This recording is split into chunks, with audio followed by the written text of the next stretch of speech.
Smoke. OVS. Old Virginia Smoke. This podcast is brought to you by the Kansas City Barbecue Store, the official provider of barbecue supplies to listeners of Pitmaster.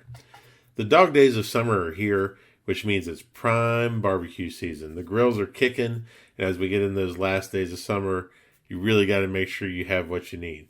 But it also means that the American Royal is right around the corner. From smokers and fuel to rubs and sauces, the Kansas City Barbecue Store has everything and anything you could want. Make the Kansas City Barbecue Store your one-stop shop for everything that you need for the American Royal. I know that I will. This year at the American Royal, we'll be doing our first live Pitmaster podcast broadcast from Kansas Speedway with the great folks at the Kansas City Barbecue Store.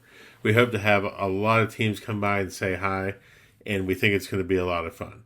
So as a listener of the Old Virginia Smoke Pitmaster podcast, you can get 10% off of your order this American Royal season by using the code PITPOD, PITPOD, and for online orders at www.thekansascitybarbecuestore.com. Welcome to another edition of Pitmaster, an Old Virginia Smoke podcast. My name is Luke Darnell, Pitmaster of Old Virginia Smoke and host of this show, and I am very excited about today's guest. This has been a conversation a long time in coming, and I'd like all of you to help join me in welcoming Mr. Kelly Wertz from Four Legs Up. How are you, sir?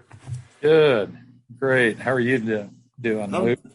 I'm doing good, man. I'm doing good. I always like to tell a story usually in the beginning about meetings when we met for the first time, and I know that we met at the Royal a couple of times, but the first time we really spent any time together, I think the most time together was Barbecue Fight Club during the beginning of the pandemic.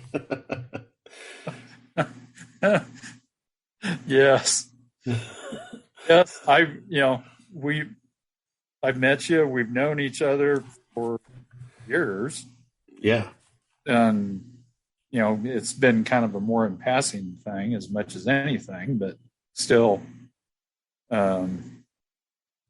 great people to go meet.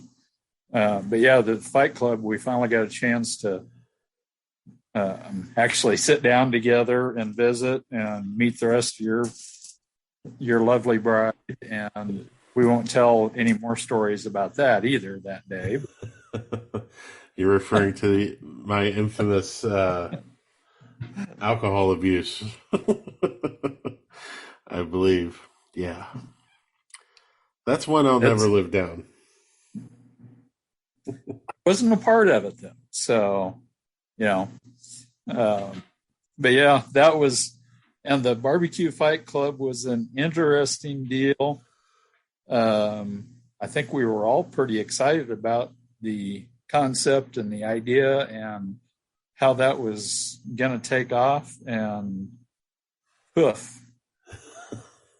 That's a great way to describe it. Well, yeah, it's kind of like my cooking some days too, is poof. Just will not even go to awards because there wasn't nothing there. That's right. But we did have a good time. So that's the best thing about it. So we're getting ready here in about it's a month away to my favorite contest, and I know it's one of your favorite contests, the American Royal. Yep.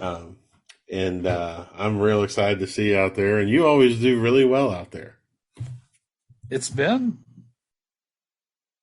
kind of hit and miss. The last couple, I think last year we didn't get much anything. There for a while we were running pretty good again. The Royal's been kind of hit and miss for us here in the last 10 years or so. It's done us very well, and like everybody else, we've gone and never got off the grass to go anywhere either. So, but we still look forward to going. It's a great contest. Great to go see everybody. That's, I guess probably a lot of it. you get to see everybody like you from the east, from out that way, and everybody from the West Coast, and everybody from in between, and never enough time to actually sit down and visit. But hey, we get to see it at least. Yeah, I tell people all the time it's like being in a barbecue snow globe. You're just you're there and everybody else is there and you're just all there. Yep. 90 mile an hour. Yeah, it is 90 miles an hour. I usually put together a calendar or a timeline for our team, and I mean there's more stuff on there that's social events than cooking. Yeah. Yeah. So I'm trying to dial that back a little bit this year, I think.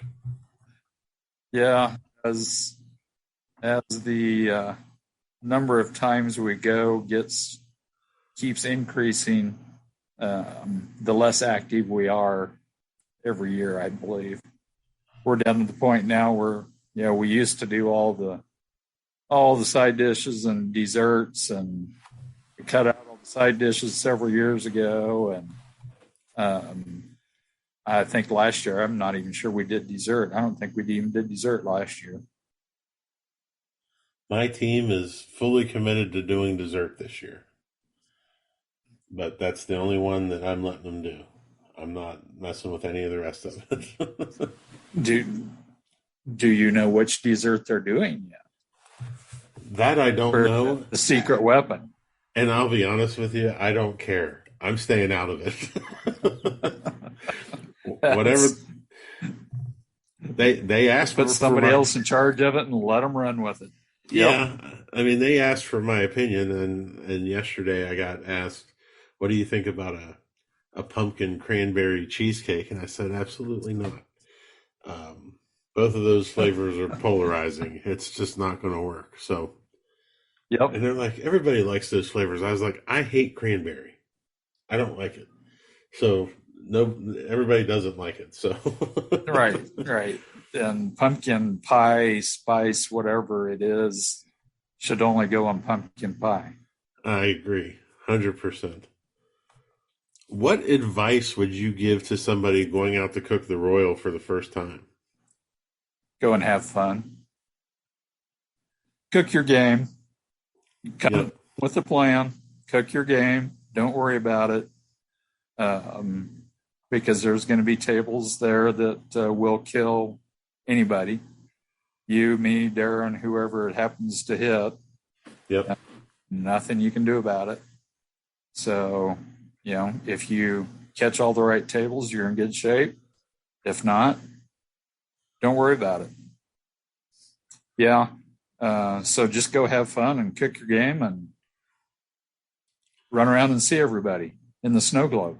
In the snow globe. And I think, man, you might have been one of the first people that told me that, because I remember my first Royal and how much pressure I put on myself, and and forgot all kinds of little details and stuff, and got real upset that I didn't do well. And I remember talking to a few people afterwards, and they're like, "Did you have fun?" And I was like, "Yeah, I did," but and then I reflected upon it, and I was like, it's right. And we got to go to the Jack last year for the first time, and I just absolutely enjoyed every aspect of it. And, we didn't get any calls, and I didn't care. Yep. It was just a blast. Yep. And that's the same thing I tell people going to the Jack. Cook your game, cook what got you there. Take the cooking side serious. But you got to have fun while you're doing it. And right. This whole barbecue game we're doing is, if you're not having fun at it, whether that be the cooking side or the people side or whatever it is, it's not worth doing. Right. I agree. You can worry yourself to death on how you're cooking so fast that you're worrying yourself to death, and you're not getting anywhere. And Mama's not happy because you're not happy, and no fun at all. And nobody wants an unhappy mama. I can tell you That's that. right. And nobody wants to be around me when I'm unhappy like that either. So Yeah. she gives me until I get home to get over it.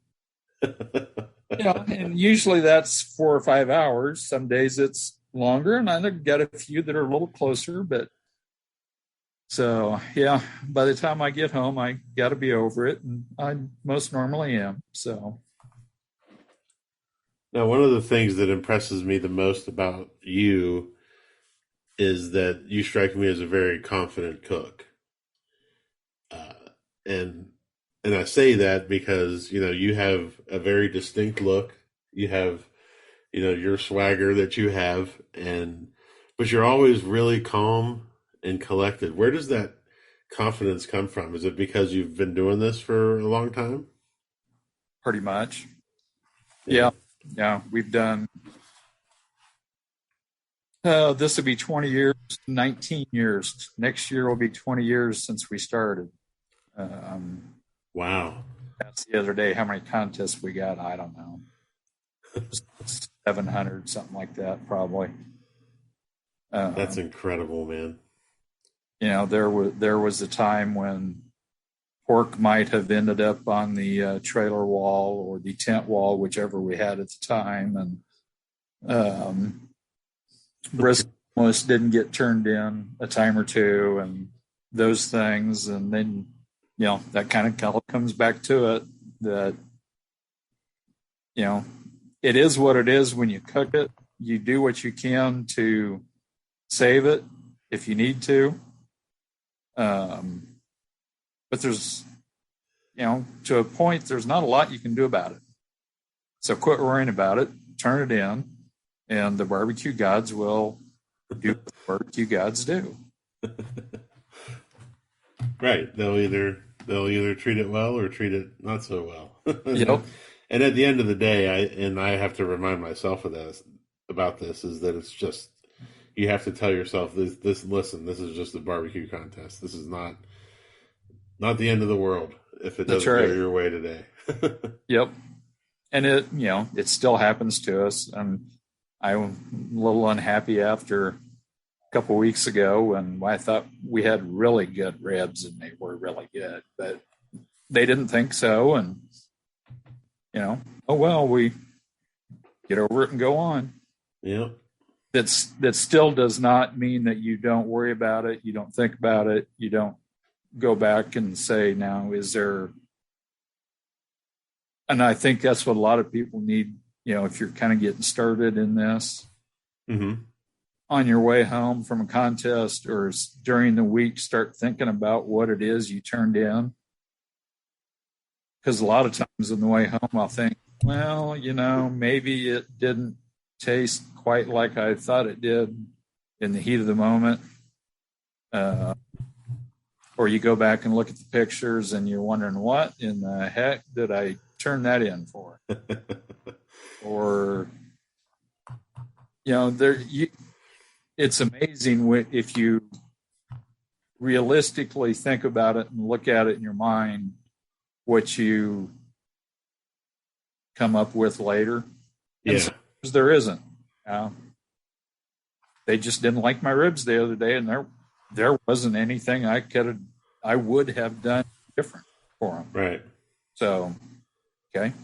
But that is move on. That is great advice, though. In terms of really being honest with yourself and what you turned in. Yes. And I think that is a skill that's acquired over time. And I think right now we're running into a lot of cooks that they get to that part and then they just get frustrated and they stop doing it altogether. Yeah. And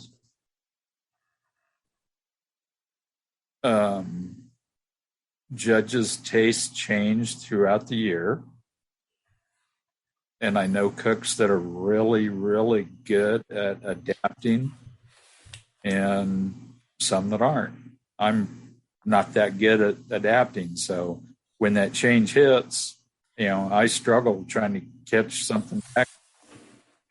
And that's the way it is. So that's when you start finding friends in the barbecue community that you can trust, that you can visit with. Again, they may not tell you everything they're doing, but kind of find out maybe what their flavors are and if they're working, and maybe they change something that they might tell you that's going to help you too. Ain't that the truth? It's really good to have those resources and be able to, if you're stuck, be able to. This is one of my favorite questions. So, who does Kelly Wertz call when he's stuck on a meat? Anybody I can think of. Oh, yeah, and I talked to Joe last week. Joe Paris Slaps. Went down and we had a little visit Saturday morning. Mm-hmm. And just other, Joe, Brad, I'll ask anybody anything. And sometimes it's as much of a thing as you got to kind of talk yourself through it. And then you suddenly realize that maybe you're not doing something you should be doing. Right. It's kind of like we'll do a class, what we call a 301 class, or kind of more of a beginner KCBS barbecue contest class, where we bring meat and everybody brings cookers and we cook. We bring judges in, and I think then all the cooks get to cook, and then we actually go through the judging process. Mm-hmm. I think the judges actually get as much out of it because they have to voice what they're thinking. And when you have to start doing that, instead of just thinking about it and writing a number down, maybe in our case, thinking about it and actually voicing it to what we think, turns into something maybe totally different when you actually have to voice it and get it out that way. Does that make sense? Absolutely. Absolutely. We've done a few of those like little practice cooks here at the house before, and like forcing judges to talk about what you gave them. Yeah. Is and I think it's a great exercise, but I think it's also like I give them a pep talk at the beginning, like, be mean to me. Don't just tell me this is nice because you're at my house or that the food's great. Right. Like, I want you to tear this apart. And but it is helpful, and I think you're right. It's very helpful for them as well. I think it sharpens their skills a little bit too. Yeah.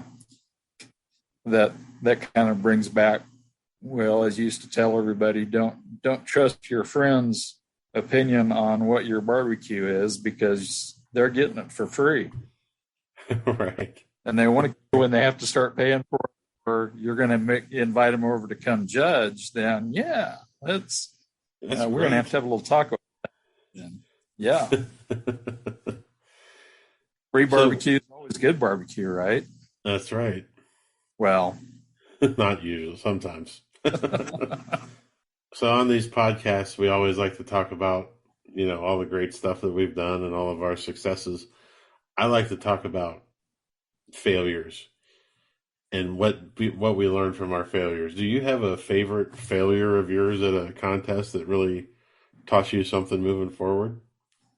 Oh, probably, but I'm not thinking of it right now. I still remember my favorite one. And it wasn't a good one. It wasn't a good situation. And that's when I learned that maybe you shouldn't have so much to drink on Friday night. I remember, you always hear, don't try new stuff at a contest. Mm-hmm. Well, I thought I would use a different sauce in my chicken one day. And you can probably figure out where this is going, but sauce the chicken, put it back in the grill, open the grill up about 3 minutes later, and it was just black. That sauce did not work on that chicken. That was my my aha moment of why we've always told everybody that. So no, don't do that yourself either. You may think you're good enough to be able to do that on your own, but no, it doesn't always work out. This is a pretty funny conversation because you mentioned Joe earlier. I just got off the phone with Joe about a certain problem meat I was having that I'm going to do something different at a contest this weekend. Oh, you just gave me the biggest moment of pause. Do we really want to do that or not? Yeah. Oh, But, and there again, a lot of times we can get away with that. Sometimes it doesn't work. But yeah. You've cooked enough contests and a lot of this, you pretty well know. Yeah, it's not going to be anything drastic. Yeah. Don't do anything drastic, but you also know that, I can get, this is going to work okay. It'll be interesting. So now you got to keep tabs on me this weekend, see how. Yeah, we'll have to find out. Yeah. This podcast is brought to you by BarbecueData.com. BarbecueData.com is your one-stop shop for all of your barbecue competition data. Historical data, calls, wins, placements, everything under one roof. It's a great way not only to track yourself in the standings, but also to track how you improve your scores from year to year. Listeners of this podcast can receive 20% off of a new subscription to BarbecueData.com with the code PITPOD. That's one word, all capital letters, PITPOD, PITPOD. So check your team scores, check on others, and do it all on BarbecueData.com. So what's been the most surprising thing to come out of competition barbecue for you? Probably the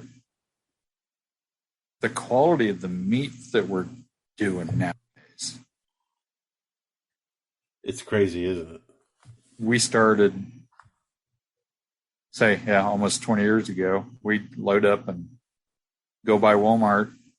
Went to Walmart on Thursday night, Friday morning. It was usually Friday, and buy pretty much all your meat. And there wasn't St. Louis cut ribs at that point. So we had to cut all of our ribs down. In fact, The contest we went to, we didn't know that there was such a thing as a St. Louis cut rib. It is possible to get 6 full spare ribs in a box. Oh, wow. I still don't know how we did it, but we did. And we weren't even last.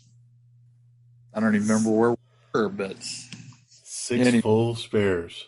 Yep. That's awesome. But just, and the quality of the meat, whether that's good, bad, or indifferent. We spend a lot of money on it, but there's some really good stuff out there.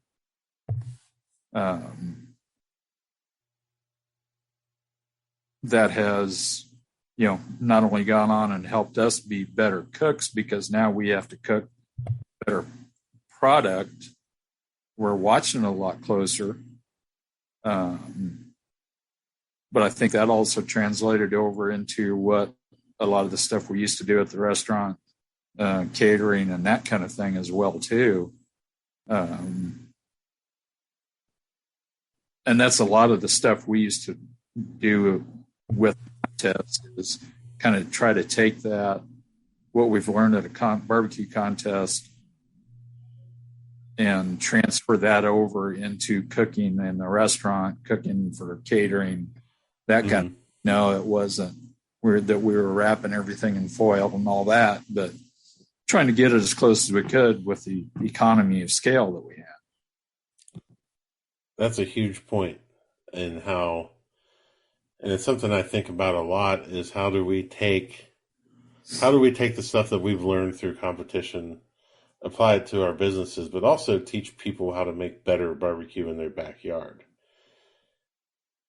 I think that's something that could be good for barbecue as a whole moving forward. Right. Kind of want, yeah. I'm on this no mustard kick, so just say no to mustard. You mean like smearing it on there as a binder? Yeah. I think the seasoning can already bind by itself, so. Oh, you're 100% correct. That's my. Say no to mustard. If you want to take that back down to the basics, I want to make a video someday of just say no. Just say no to mustard. What are some of the rest of them? Just say no to fat up, fat down. I don't care. Just cook it. It doesn't matter. Some of those kind of things. But Kelly, doesn't the fat render down into the meat? Oh, the fat renders, but it's not going into meat. I know. Just say no. I love this. Oh my gosh, just say no to mustard. That'll be the title of this podcast. Just say no to mustard. There you go. Let's talk about equipment a little bit. What was some of the most worthwhile investments that you've made in competition barbecue? The most worthwhile investment is a trailer. It's a huge advantage, isn't it? Yes. Get in, get out of the wind, out of the weather. I still enjoy taking the Jambo out and cooking out of the tent every once in a while, just to kind of remind yourself of why the trailer is really nice. It's got to be the perfect situation, though. Yep, exactly. We're checking the wind, the rain, and everything else before. Yep, we can do that. We're doing it this weekend. Cool. We're going up to Lake Placid, New York, and it's going to be on Sunday when turn is. It's going to be a high of 65. That's going to be nice. Yeah, I'm looking forward to that nice, cool morning, lighting that fire, and wearing a sweatshirt to cook in. Yep. And yeah, I am Watch really. That blue, yeah, man. Watch that blue smoke rise. There's no better morning than that.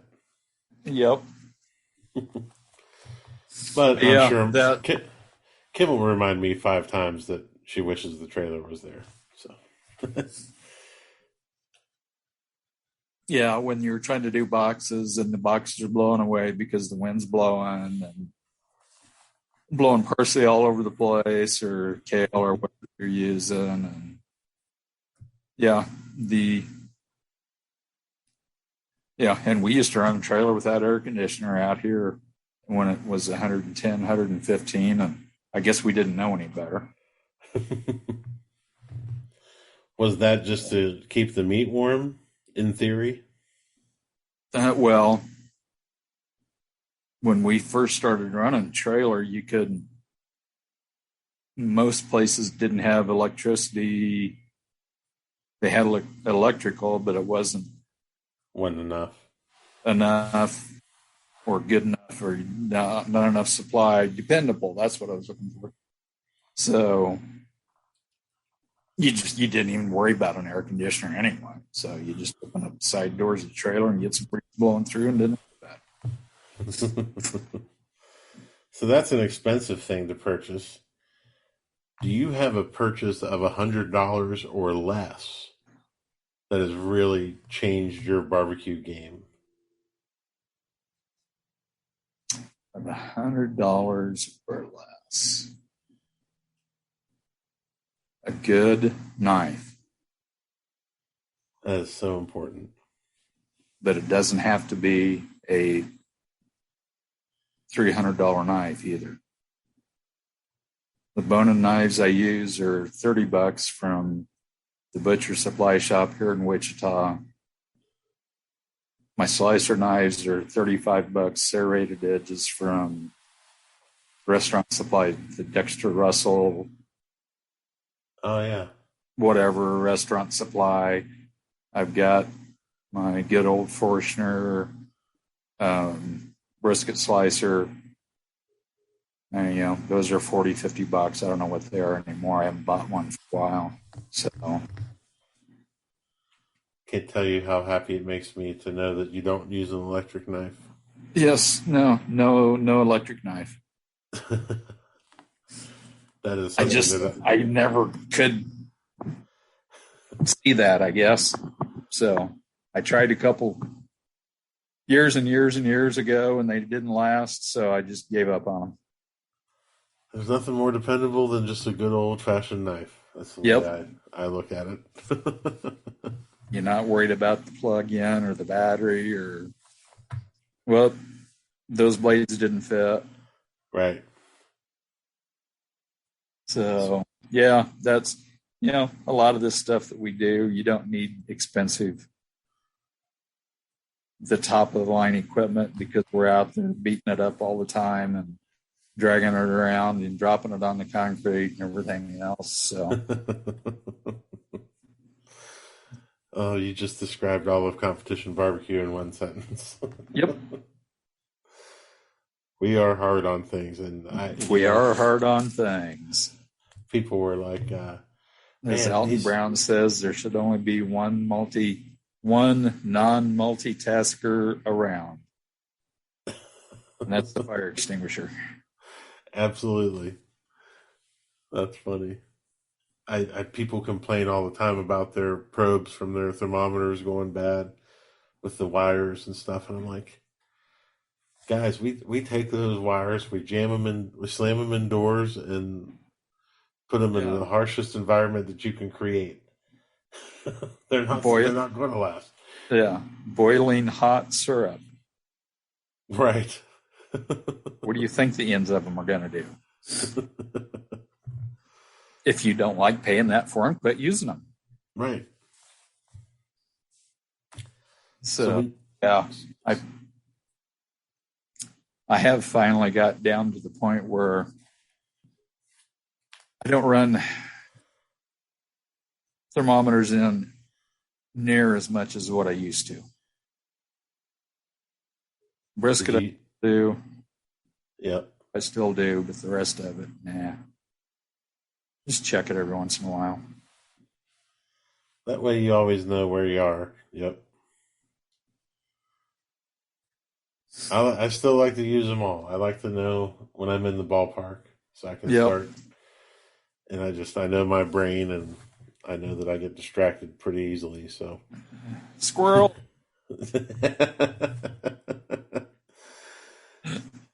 So this will be a fun question for you because you've been, again, 20 years, 700 contests.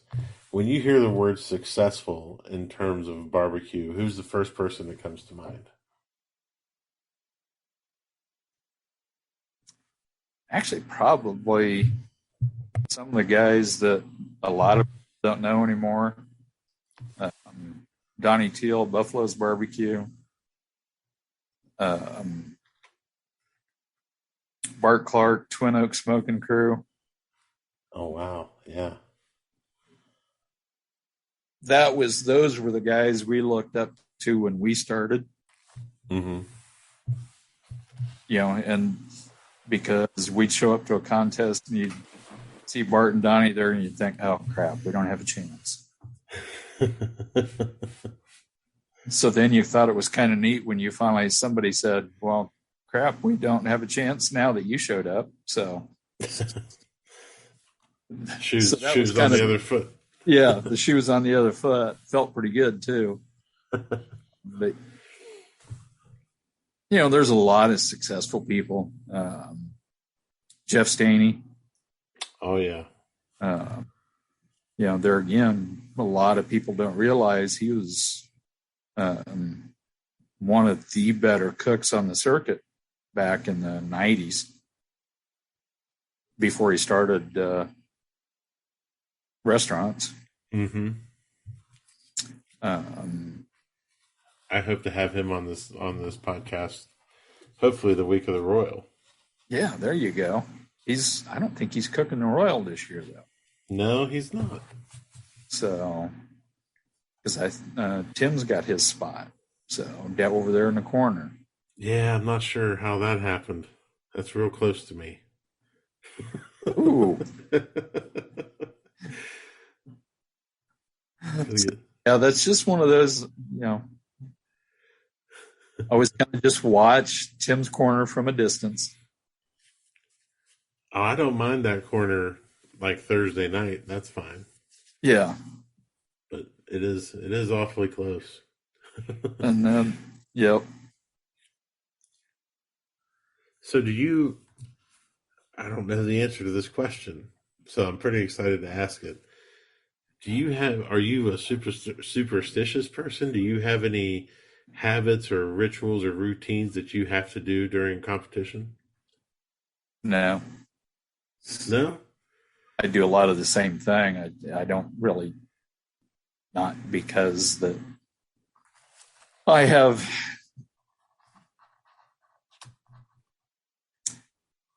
I don't have any trolls that I have to talk to or any special shirts that I wear every contest. Yeah, I have a Saturday shirt until it wears out and then I get another one. It's not just because that's the one I picked for that year. Nothing special about it.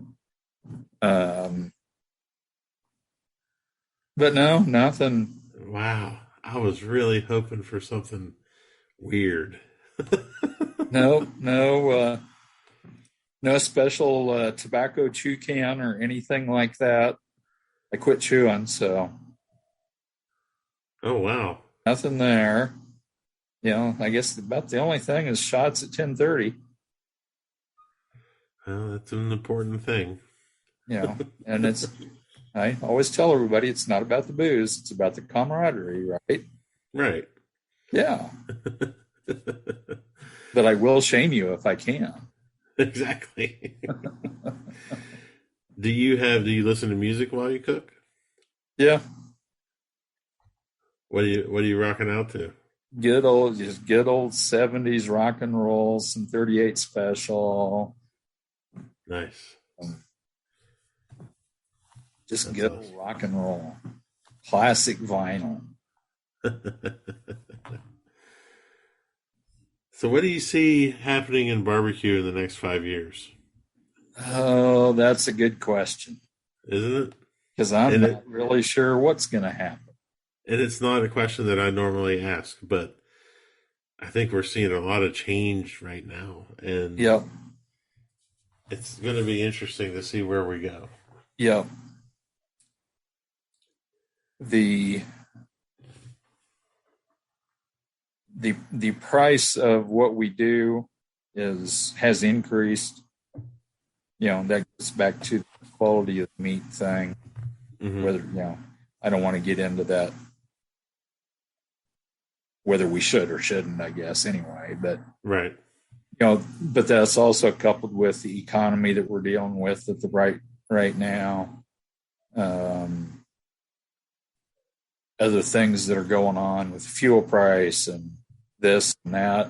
I think it's just kind of a catch-22 that we're stuck in right now. That what are we going to do about it? And I'm not exactly sure what we can do about it.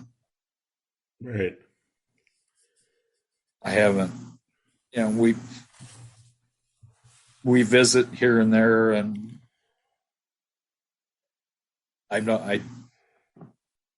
keeping things where they are, I don't see much change in where it's headed. Yeah, it's going to be interesting to see what happens. I've done a few of these single meat contests, and now they're always been in conjunction with a bigger contest, but I enjoy them. I'd much rather cook ribs on a Friday night than a steak. It's another rib cook. It's another rib practice for me. And I love cooking ribs, so I do like that. And I think if we see more changes like that, and it's all about, like you said, it's all about increasing the accessibility of it. Yeah. And making it so that people can participate, but maybe not break the bank doing it. Right. That's kind of where I was hoping all this one meat thing would go, but it just kind of ended up being an extra rib cook off at a contest. Yeah. I see on the schedule there's a couple of totally separate contests that are just one meat, pork one somewhere, and then I think they're doing a couple others, which is kind of where I was hoping some of that would go. Mm-hmm. With some ribs and chicken on a Friday night standalone contest or something like that. But that has yet to come fulfillment.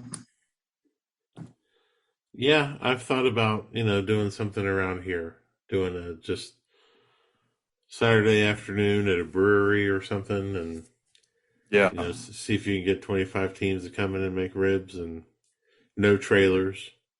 Yep. Just you come in, you set up, and you cook ribs, and make it so people can come and watch. I think that's something we have to tackle, is how does the public interface with what we do? Which KCBS has never been set up for, but you are correct. That's one of the things that needs to happen. Yep. That's one way to do it, like you say. Do it at a brewery and no trailers. You're in a 10 by 10 tent, and this is your spot. If you're doing ribs, that's all you need anyway. Yep. People can come by, watch. Yep. And I think once we can get some of that figured out and get the excitement back going, I think it'll be good. So yeah. Plus, I'm excited about our friend Rod. I am excited to see where he goes. So it all will be interesting to see where it's all going to go here now. See, and now you've helped me create a new question that I get to ask everybody. There you go. Sound good for something, man. Yeah, you are. Well, I'm really excited to see you here in a couple of weeks, but we do have the rapid fire questions, so we got to get through these. I think you're going to. All right. What do you see about barbecue on social media that upsets or bothers you? Well, and you don't know the answer to that yet? Mustard. I teed that one up pretty good. Do you have a favorite pre, during, or post competition meal? No, not really. No. Man. I really think you have some sort of weird ritual that you're not telling me, but maybe not. I'm just going to create one for you, though. It's going to be fun. Yeah, just go ahead and tell everybody one anyway. Yeah. Do you have a favorite present that you like to give to people? Barbecue rub. That's a good one. All right, last one. If you could have a gigantic billboard anywhere with anything on it, getting a message out to millions of people, what would it say and why?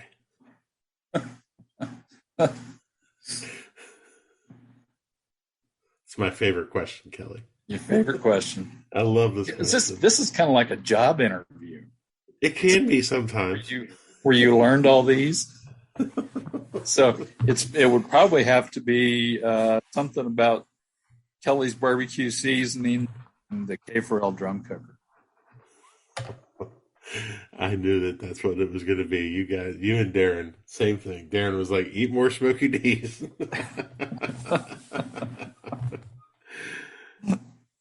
But, hey, that makes sense, Yep. Do what you got to do.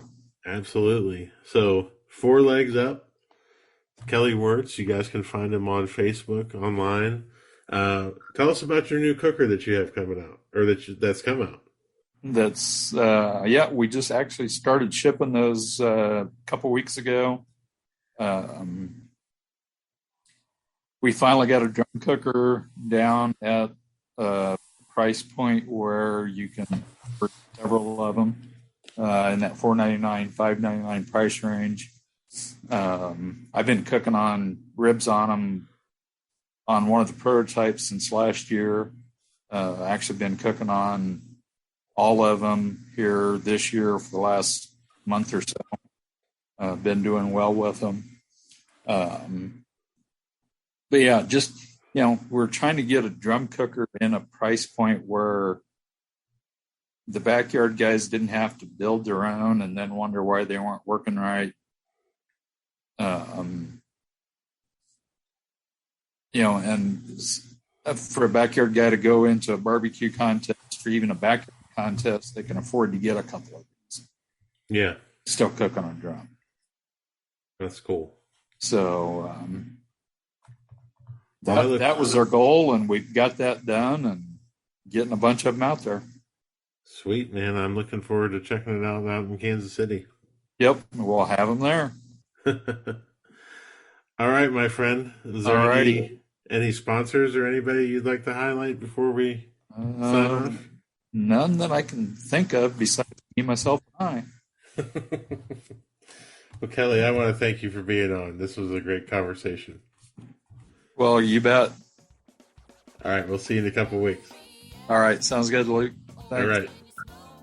Thank you for listening to Pitmaster, an Old Virginia Smoke podcast. Be sure to subscribe and like the podcast, rate the podcast, and to share it out with all your friends. Also, be sure to check out the Old Virginia Smoke YouTube channel as well. Tune in next week for another great episode of Pitmaster. For companies interested in advertising, please contact Old Virginia Smoke directly via www.oldvirginiasmoke.com. Pitmaster, an Old Virginia Smoke podcast, is edited by Chris Sedenka. Pitmaster, an Old Virginia Smoke podcast, is a property of Old Virginia Smoke, LLC. All rights reserved. Copyright 2022. Old Virginia Smoke.